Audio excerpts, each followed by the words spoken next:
ডায়রিয়ার জন্য ক্লাসিক্যাল হোমিওপ্যাথিতে খুব ভালো মেডিসিন আছে। প্রথম যে মেডিসিন আমি উল্লেখ করব সেটি হচ্ছে পোডোফাইলাম।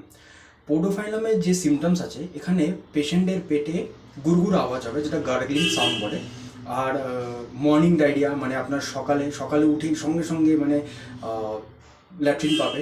তার সঙ্গে কী হয়, ল্যাট্রিনে একটা খুব ফোর্সফুল থাকবে, মানে কীরকম যে হুশ করে মানে জলের মতন যেমন থাকে, ঠিক ওইভাবে জিনিসটা আপনার ল্যাট্রিনটা হবে।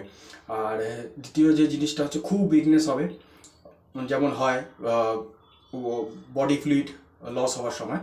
তো এটা হচ্ছে পোডোফাইলামের সিমটমস। এটা অ্যাকিউট কেসে খুব ভালো, অ্যাকিউট মানে সদ্য যে কেসটা হয়েছে সেটা তো খুব ভালো কাজ করে। আচ্ছা, দ্বিতীয় যে মেডিসিনটা আমি উল্লেখ করব সেটা হচ্ছে আর্সেনিক অ্যালবাম। আর্সেনিক অ্যালবামটা স্পেসিফিক্যালি আমাদের ফুড পয়জনের জন্য খুব ভালো মেডিসিন। এখানে কি হয়, পেটটা জ্বালা জ্বালা করে, একটা বার্নিং সেন্সেশন হয়। তার সঙ্গে কি হবে, যে ল্যাট্রিন হবে, যেটা খুব মানে সফট স্টুল যেটা বলি আমরা, সেরকম হবে। আর হচ্ছে যেখান থেকে ল্যাট্রিনটা বেরো, মানে অ্যানাসের জায়গায় জ্বালা জ্বালা করবে।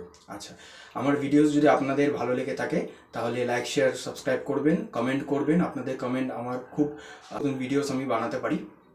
তো কেউ যদি আমার সঙ্গে অনলাইন কনসালটেশন করতে পারে, পেড অনলাইন কনসালটেশন আছে।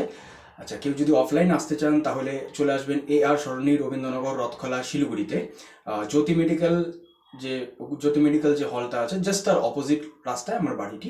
আচ্ছা, আমার সেকেন্ড চেম্বার যেটি আছে সেটা হচ্ছে আপার বাগডোগরায়, সেটা হচ্ছে হেব্রন স্কুল আছে, জাস্ট তার অপোজিট সুকান্তনগরে, ডিফটেস সোসাইটির নিকটবর্তী। আজকের জন্য এইটুকুই, ধন্যবাদ।